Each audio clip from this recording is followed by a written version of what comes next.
Anybody here ever driven a car? Or at least ridden in one that was out of alignment? The car still drives. It still generally gets you where you need to go, but the ride is rougher than it should be, right? There's stress actually on the whole system. Steering is impaired, tires wear unevenly, even the driver may be rattled or the passenger. Misalignment, whether in our cars or in our lives, is seldom an emergency, but it's not nothing. Misalignment is about maintenance, not repair. I remember a car that my sister used to drive, an ancient Ford LTD. Built like a tank, remarkably unsexy, and desperately in need of a front-end alignment. So once, while riding as a passenger in the car with her, I noticed the shaking and the rattling and the veering, and I asked her about it. And she showed me her solution.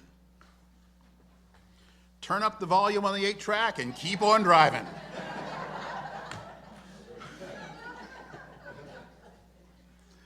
Hey, at least the music was good. But not addressing the root issue has long-term effects. And cars are not the only place where misalignment shows up. Maybe you've noticed it in your own life. Despite best intentions, life pulls us in many directions. We drift. Our calendars drift. Spending drifts. Attention drifts. We don't notice it at first. And even as we do, it's easy to dismiss. Turn up the volume. We normalize it, the rattles and the stress and the misalignment. Time and money begin serving urgency instead of intention. And then we look at our credit card statements or our daily planners, and we may realize that we may not be spending our resources on what matters most. Maybe we've drifted so far that we question whether we even remember what matters most. It may show up in deeper questions too. Ask yourself these. Who am I? Who am I becoming? And is that who I'm meant to be? At the level of purpose, alignment is a spiritual practice, not just a mechanical one. So I wonder how you are asking and answering those questions in this season of your life.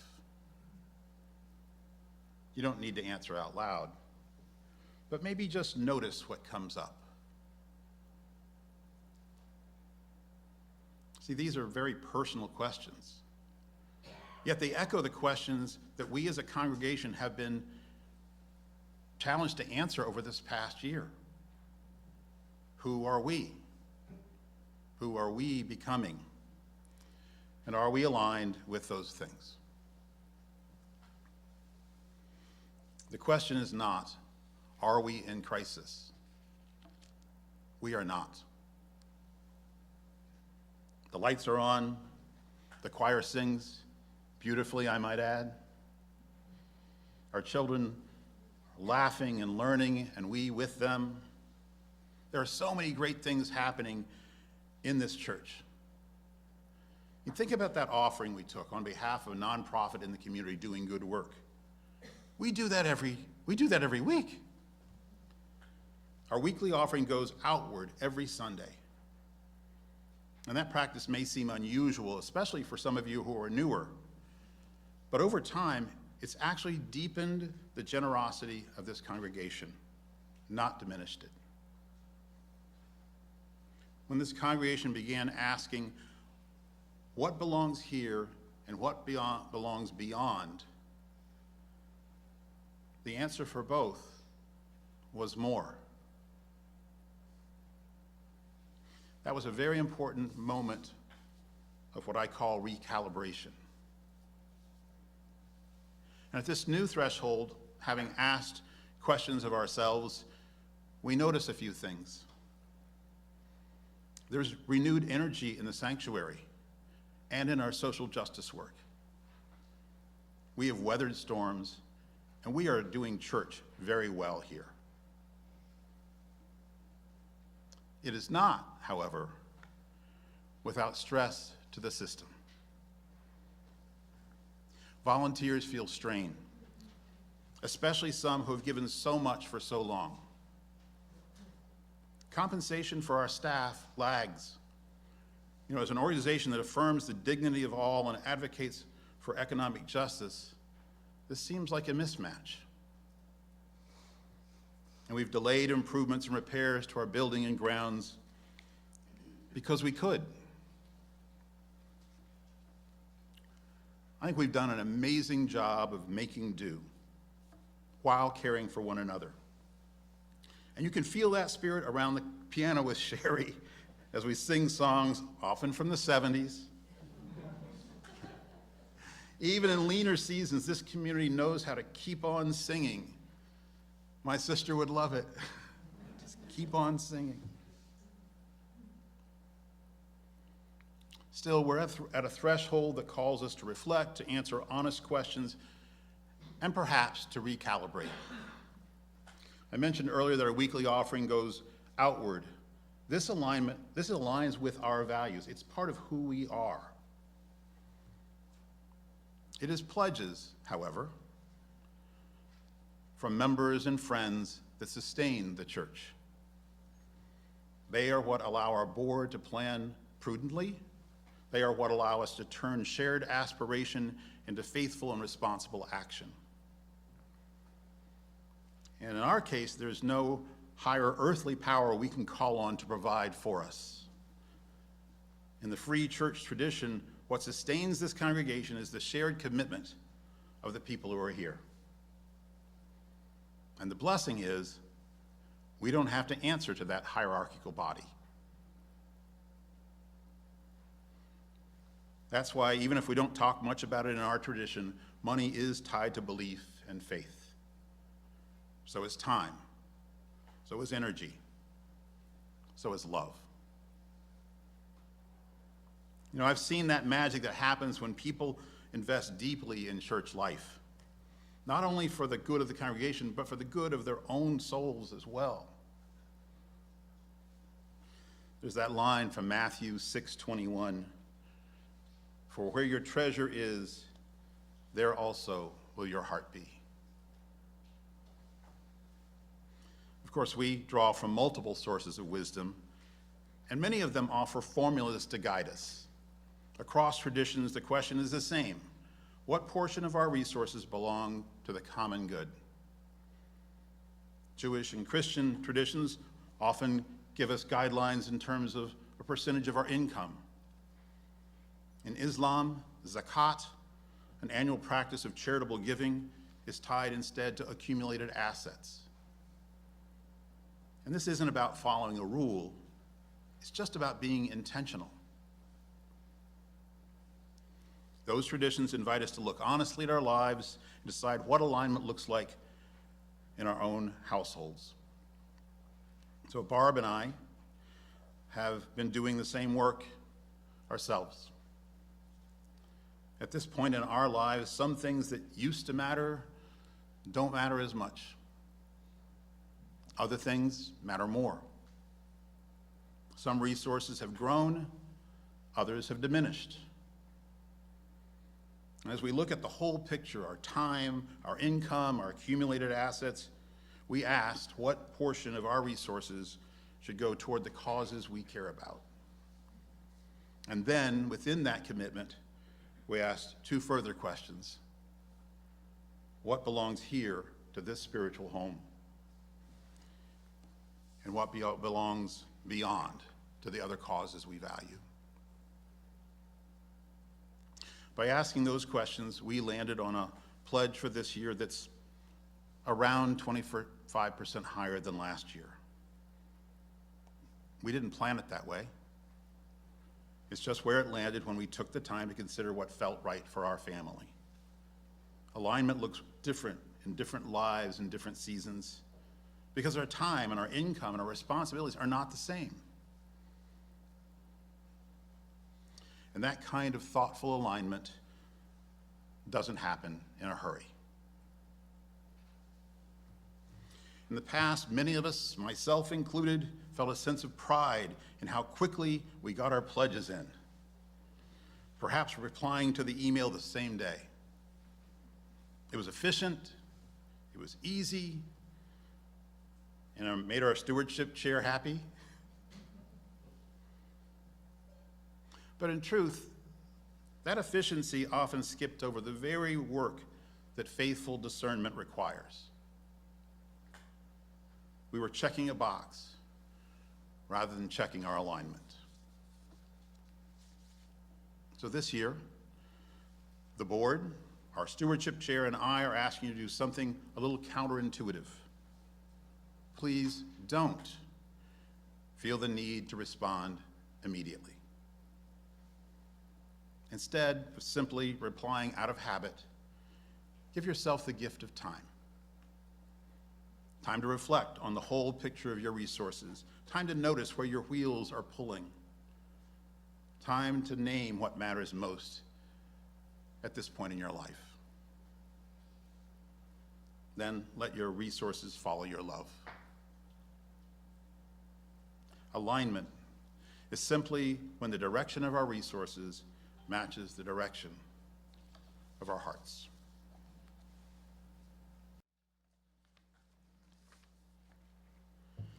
Thank you, Bill. Reverend Bill has invited us to reflect on alignment, making sure our resources reflect what matters most. Over the past year, the board has been asking that same question about our congregation. As we listened to the congregation and reflected together, a few priorities became clear.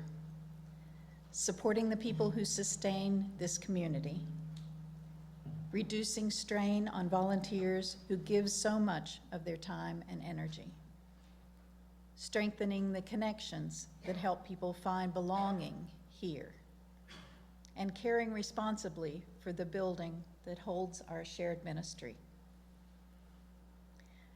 Two of the clearest steps in that direction are bringing our staff compensation up to the minimum level recommended by the Unitarian Universalist Association and adding a small part-time position focused on member engagement and communication. That role would help people connect more easily with one another and with the life of the church. To move toward those goals, the board has approved an aspirational budget of about $295,000 for the coming year. Of that, our pledge goal is about $250,000. This is a thoughtful stretch for us as a congregation, and it reflects the priorities that we've named together. It's also important to say what this is not. We are not planning a structural deficit, and we are not assuming that everything will happen all at once. As the pledges come in, we will implement these steps responsibly and in phases. In other words, this is not about doing everything immediately. It's about moving steadily toward the congregation that we say we want to be. Reid will now share how we can respond to that invitation.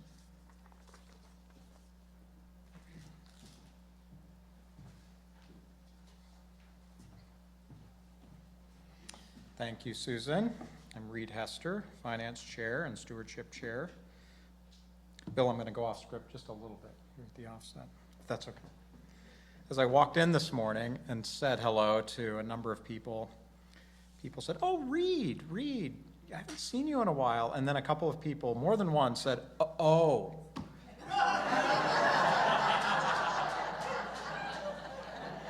I know what Sunday this is. So it's true. I may not show up on a Sunday as often as I might like, or Jen with me, but we've raised our kids in this church, those two that I mentioned earlier during Candles of Community. They've really become who they are, undoubtedly, based largely on their on their growth and learning here at Heritage. And really in a later season of life, when my in-laws moved to Cincinnati about 11 years ago now, Barb and Doug Beasley, they immediately found a home in this church. It's become an anchor for them, both socially and spiritually, the choir, and so many activities at church. I don't know how many of you and your families use Find My on your phones to kind of see where different members. I know my in-laws are either going to be at home or here. I can look and see where they're going to be. So if you're not seeing me or Jen at church every Sunday, know that some of us are participating in our worship via committee meetings. That's a frequent form of connection and truly a meaningful form of connection for me these days. And we're in a season of our life where we're about to have one kid 7 hours in one direction, one kid 7 hours in the other. So this will go on a little longer, but we really feel the importance of investing in this community as much today in this season of our life as we did the day that we walked in the door holding Diana, not yet 1 year old, and Bob Booth said, "You must be the Hesters." There's a story there if anyone wants to hear it. We'd never met him before, by the way. So that connection is real, it's deep, it's meaningful, and it's the kind of thing we'll be reflecting on as we think about our pledge for this year. So as Bill said earlier, we are inviting everyone to take that time and reflect before responding. Later this week, as you've all come to expect, you'll receive an email with a link to our pledge form. That email will contain information about what we are hoping to achieve with our aspirational goals this year.